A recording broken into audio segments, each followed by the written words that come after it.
Hold up.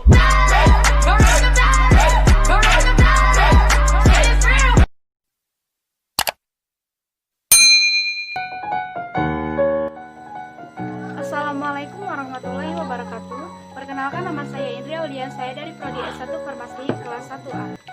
NIM 482012007035. Baiklah, di sini saya akan menjawab kuis bahasa Inggris, yaitu pertanyaannya adalah jelaskan perbedaan definite artikel dan indefinite artikel. Definite artikel adalah kata yang digunakan untuk hal yang spesifik atau sudah pasti, sedangkan indefinite artikel adalah kata yang digunakan untuk hal yang tidak spesifik atau belum pasti. Yang kedua yaitu jelaskan perbedaan penggunaan artikel e dan artikel en. Jika artikel e digunakan pada kata benda yang berawalan huruf konsonan, sedangkan artikel en digunakan untuk kata benda yang diawali dengan huruf vokal, yaitu a, i, u, dan i. Berikan masing-masing 5 contoh artikel e, en, dan de. Untuk contoh artikel e yaitu a car, a press, a grape, a watermelon, dan a coffee. Untuk artikel en yaitu contohnya an orange, an apple, an umbrella, dan an ice cream. Untuk artikel de terbagi menjadi dua, yaitu vokal dan konsonan. Untuk yang vokal yaitu the eyes, the imagination, the apartment, the ice cream, dan the orange. Untuk contoh kata konsonan yaitu the book, the cat, the deer, the fun, dan the pen. Yang kelima yaitu jelaskan apa yang dimaksud dengan adverb of frequency. Adverb of frequency adalah kata keterangan yang menerangkan seberapa sering sesuatu kegiatan dilakukan, atau adverb yang menerangkan frekuensi seseorang dalam melakukan pekerjaan. Pertanyaan yang keenam yaitu sebutkan 5 macam adverb of frequency.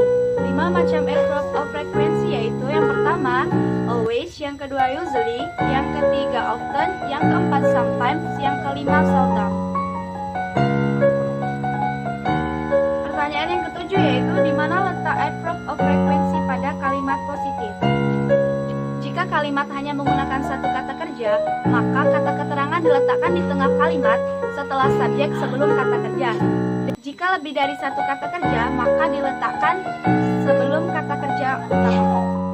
Pertanyaan yang ke-8 yaitu berikan contoh kalimat yang menggunakan adverb of frequency, baik kalimat positif, negatif, dan interrogatif. Untuk kalimat positif yaitu Dara sometimes lends me her novel. Untuk kalimat negatif, Dara doesn't sometimes lends me her novel. Untuk kalimat interrogatif, does Dara sometimes lends me her novel. Pertanyaan selanjutnya yaitu jelaskan apa yang dimaksud dengan simple present tense. Simple present tense adalah kalimat yang menyatakan suatu kegiatan atau keterangan yang berlangsung saat ini. Pertanyaan yang ke-10 yaitu apa perbedaan kalimat nominal dan kalimat verbal. Kalimat nominal adalah kalimat yang tidak menggunakan kata kerja, sedangkan kalimat verbal adalah kalimat yang menggunakan kata kerja. Soal yang ke-11 yaitu jelaskan rumus mengenai kalimat nominal pada simple present tense, baik kalimat positif, negatif, dan interrogatif, dan berikan contoh di setiap kalimat. Jawabannya untuk rumus kalimat nominal yaitu yang positif, subject plus to be plus complement. Untuk negatif, subject plus to be plus not plus complement. Untuk interrogatif, to be plus subject plus complement.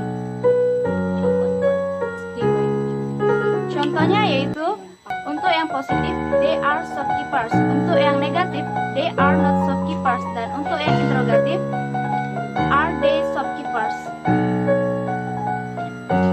Next, pertanyaan yang ke-12 yaitu jelaskan rumus mengenai kalimat verbal pada simple present tense, baik kalimat positif, negatif, interrogatif, dan berikan contoh di setiap kalimat.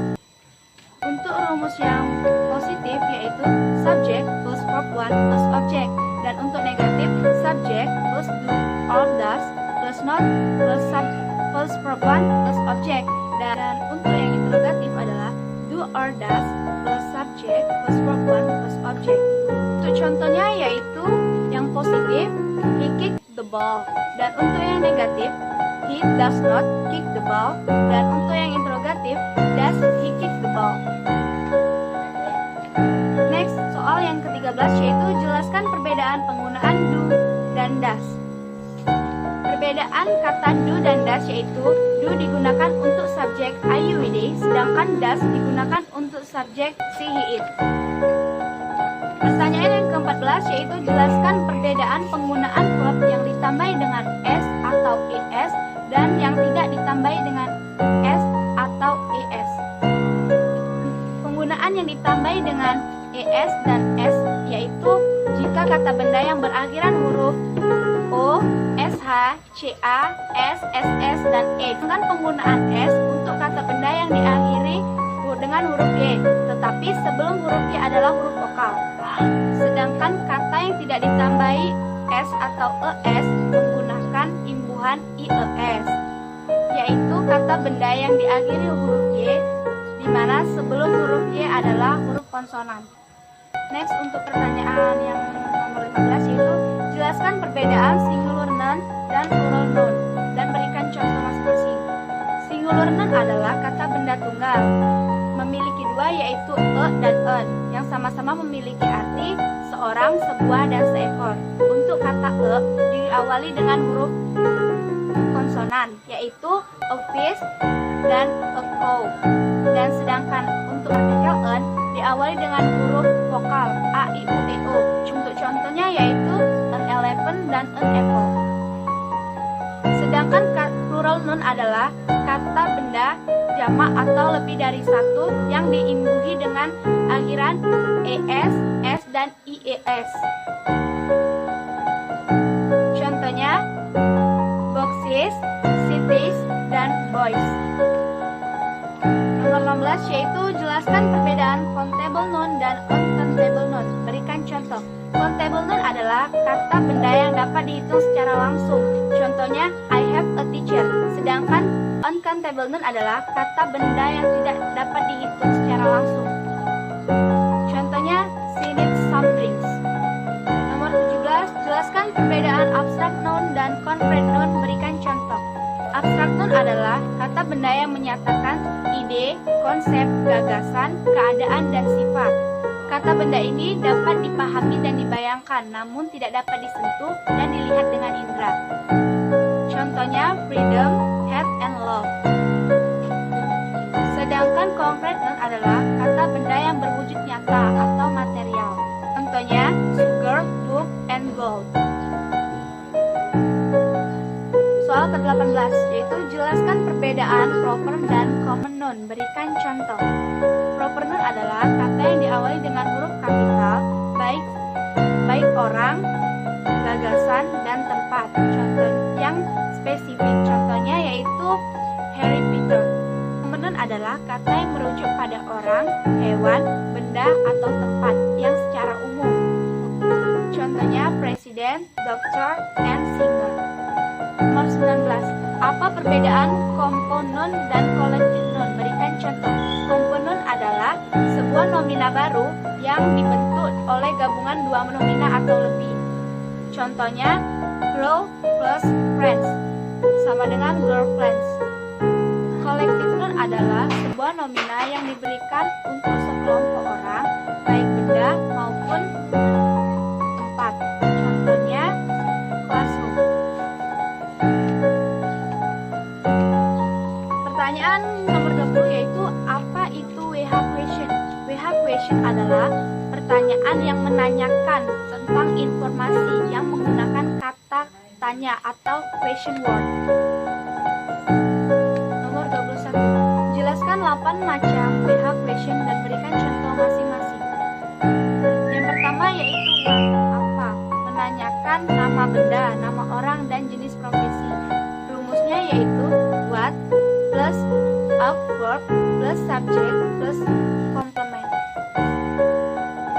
Contohnya yaitu what are you. Yang kedua yaitu who, artinya siapa, menanyakan seseorang sebagai pelaku atau subjek. Rumusnya yaitu who plus verb plus object atau who plus to be plus subject. Contohnya yaitu who are you. Yang ketiga yaitu whom, menanyakan whom artinya siapa, menanyakan orang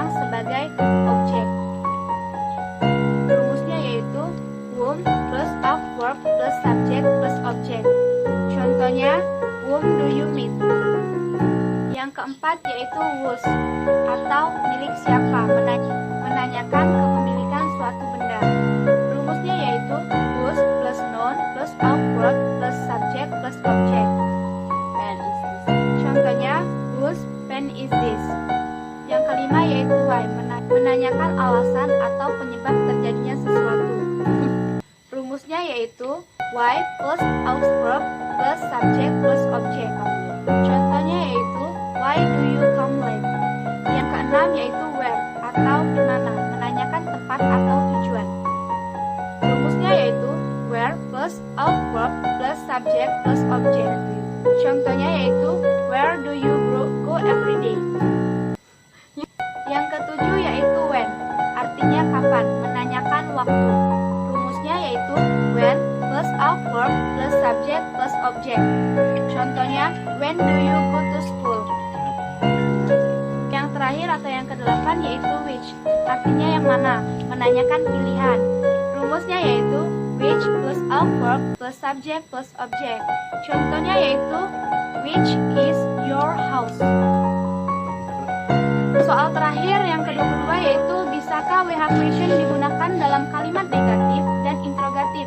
Bila iya berikan contoh dan bila tidak maka jelaskan. We have question tidak bisa digunakan dalam negatif dan interrogatif karena di dalam rumus tidak terdapat rumus negatif dan interrogatif. Nah, itulah tadi jawaban kuis bahasa Inggris dari saya. Saya akhiri, wassalamualaikum warahmatullahi wabarakatuh.